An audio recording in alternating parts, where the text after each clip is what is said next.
So when I went to the Tournament of Champions, I actually had the opportunity to go to the Hall of Fame dinner, which was one of the coolest things that I think I'll ever have done, honestly, in life, but especially in my bowling life. Being able to see Kirk Von Kruger and Mary Von Kruger and Gary Mage and Wes Malott get inducted into the PBA Hall of Fame was one of the coolest things that I can even imagine. But the other thing that happened that day, which I've kind of kept under wraps a little bit, was when you're in the room that has all of the people of bowling in it, sometimes you got to go around and shake some hands. So when we were all done, I went up to Chad Murphy and introduced myself. As I'm sure many of you are aware, I have had my own disagreements with the decisions that USBC has made, especially in light of the Open Championships and not releasing patterns and live streams and so on and so forth. And when I went up to him, this is what I told him. I said, Chad, it's a pleasure to meet you. My name is Ben, and I'm with a YouTube channel called 10 Pin Life. By the way, if you're not subscribed, now's the time. I tell him a little bit of the story about what I'm trying to do with 10 Pin Life, and then actually just jump into the fact that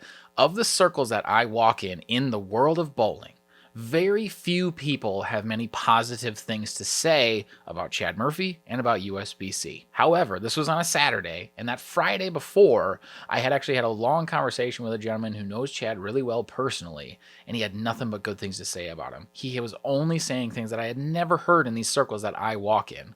And then during the Hall of Fame dinner, Wes Malott gives Chad Murphy a ton of credit because most people don't know that Chad signed Wes Malott to Columbia and gave him his big break. So when I went up to him, I was like, you know what? I just want to know what's missing, because clearly the people that know you and the people that don't, there's something amiss. There's something missing in this story. So through that conversation, we kind of made an agreement to do a podcast, and I reached out to him via email to get that scheduled out. And in that process, he actually invited me down to go to Arlington, to go to the ITRC and see what USBC and BPAA and everything that they have going on at the headquarters is all about. So obviously, as a bowler, I had to figure out a way to get down there. So what we did was we went to Arlington right after Nationals. In that process, we got to spend 2 days with Chad and with a lot of other people at the USBC headquarters, getting to see everything that happens, at least on a 30,000 foot view. You know, there's so many things that the organization does on a daily basis that it's really hard to dive deep, but we were able to kind of cover all of the bases, see the museum, see what BPAA does, see the studios, and see the ITRC and everything that is happening all under one roof, all to support the sport of bowling. And to be perfectly honest, when we were there, I wanted to be the objective and critical one. I wanted to be the person that could see through some of the facade of it's a corporate headquarters, it's got the ITRC, which hosts Team USA, which as a bowler is super cool to think that you can bowl on the same lanes as the best bowlers in the world like that. So what we did was we first started with a full tour of the entire establishment from Chad to talk us kind of through everything that happens, you know, from the different departments and kind of what they do and some of the scale in which they handle some of these things. We got to be introduced very intimately with the ITRC and everything that they do there. We got a personal run through of the museum from the curator, Carrie, as well as got to spend some time with the guys who handle equipment testing and specs. Needless to say, that was a lot of things to cover within a 48-hour time frame, but these are the top 5 things that stood out to me about everything that is happening at the USBC headquarters in Arlington, Texas.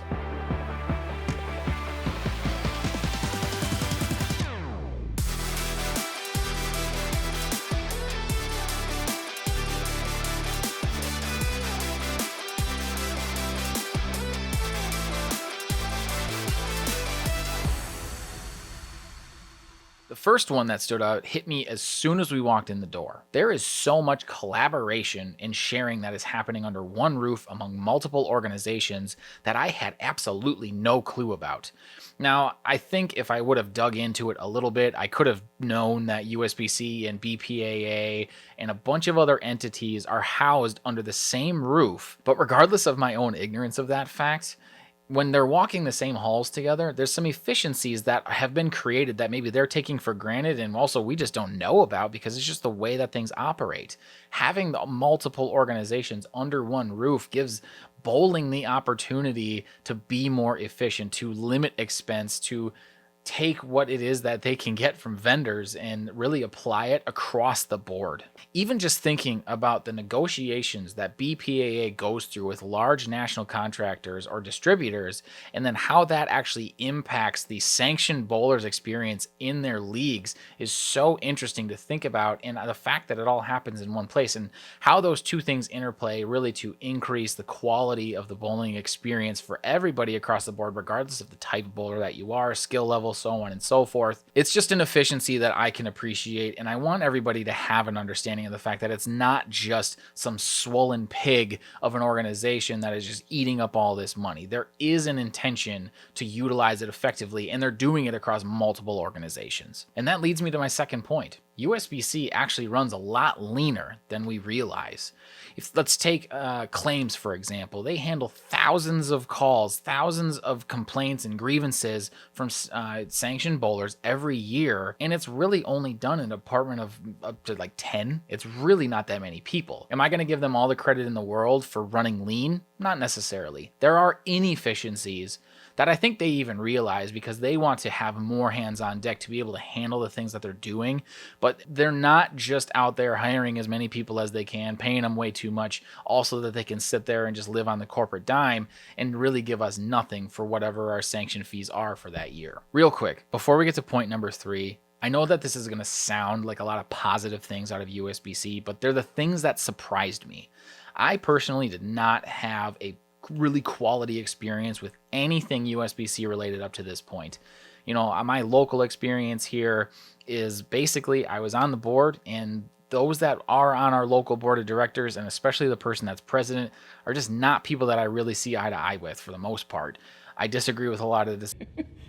I grew up watching baseball, and I walked into this experience thinking that it was going to be a bad one, that it was just going to be an extension of what my local USBC experience was like, and it wasn't. I'm guessing that there's a lot of you out there that have negative experiences with the organization, because I had one. And the only reason that I'm making this list and making it really in a positive light isn't because I want it to be something that's just a hoorah-rah for USBC. They're not paying me shit for this. This is about the fact that it's not all negative. It's not just the experience that I had. So I do want to give credit where it is due. And that leads me to point number 3. The way that decisions are made at the national level at USBC is all by committee. Let's take the most recent decisions that everybody was aware of. The decision to ban the 6+1, including the Spectre, Storm bowling balls. Now, the way that this decision was perceived was that Chad got this data and Chad made this decision, and that was it. That was the end of it. Done. Moving on. I had that impression of the scenario as well. I think a lot of people maybe misunderstood the way that this process went.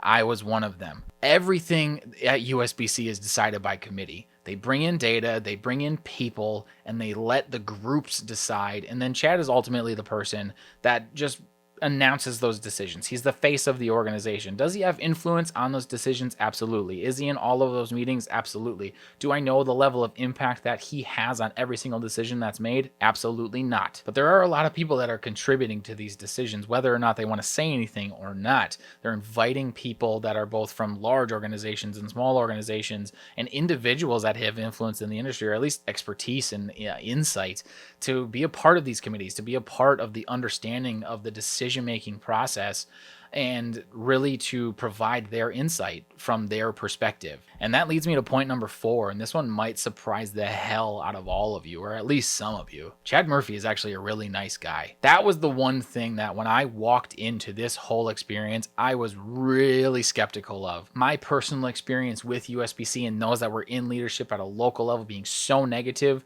my assumption was it was just going to be, that was an extension of what was coming down from the national level, that Chad was also just going to be another one of those pricks, if you will. One of the words that I've seen hundreds of times about Chad Murphy is that he's a bully, right? That he's just a dictator, that he's a person that doesn't have any concern about bowling. He just has concern about what is happening in his own backyard. And I had all that influence in my head this entire time, and it was proven to be completely false. Am I going to agree with Chad Murphy and USBC on everything that they do across the board now that I know he's a nicer guy than I maybe had initially thought of? Absolutely not. That's not how I operate, and that's not how I think you should have to operate either.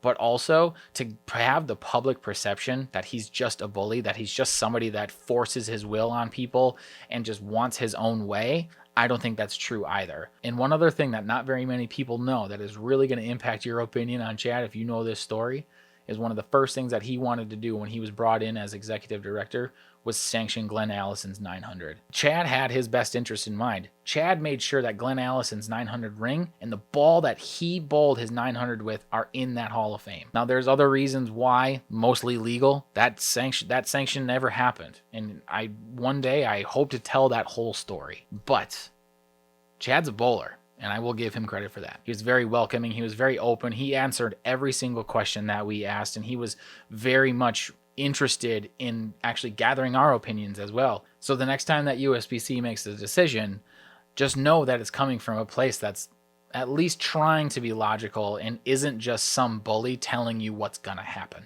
And that leads me to point number 5. Regardless of what Chad Murphy does, he's one person of about 100 that work at USBC. Every single person that we met during that trip values the history and the future of bowling. Now, we're going to have our disagreements on what that future of bowling really entails. However, I'm going to argue that everybody that's in that building has the utmost concern for the sport.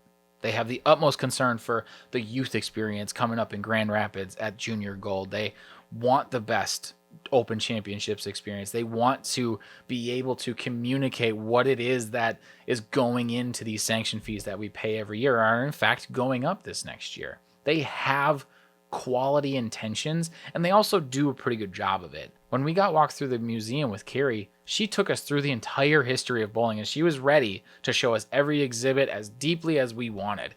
And she was proud of it, and it was a very impressive display. If you are able to get down there, I highly recommend you check it out. So it's a really good display of where bowling has come from, and also a little bit about where it's going. The other side of that is I think about Team USA and the future of bowling, especially at the highest level. And the story that sticks out to me is in the training center, they have their conference room where they do all their didactic learning. And in this room, there is a wall that has pictures of all of the times that Team USA members won gold medals. And they got to tell us a story about when Missy Parkin got to put her picture on that wall. And it was one of the most emotional experiences for her in her entire career. Missy Parkin is one of the best and most storied female bowlers in the world. And in that room, she got to finally make her mark that she really wanted. You know, in an interview with her a couple weeks ago, she called that the career achievement. And they are doing so many things to project the future of bowling out in as positive a way as they can that I do want to give them a lot of credit on that. Again, I walked into this whole thing as skeptical as I could, and I was blown away. So if you are able to, I really do highly recommend you get down to Texas to see what it's all about. The cool part about USBC being a member-owned organization is you kind of have the right to go down there whenever you want. All you got to do is reach out. And I can guarantee you that somebody down there is going to welcome you with open arms, let you see everything that's going on, see what it's all about, and understand a little bit better what it is that they're trying to do. Because I don't think that their public perception necessarily matches what happens behind closed doors. I'm going to keep challenging them. I'm going to keep challenging the decisions that come down and making sure that you guys are aware of everything that is happening, whether we agree with it or not, and the way that we can impact change as bowlers and make the sport better for what we believe it to be. And I'm only going to push that further because I believe that that feedback is going to be received with open arms. It might not go our way. Not everything ever does. However, I do know that it's not falling on deaf ears. But that's going to be it for this one, you guys. Thank you all so much for checking it out. When those surveys come out for nationals this year, be sure to fill them out so that they can hear you, because they will. And as always, don't forget, your best life is a 10-pin life. See ya.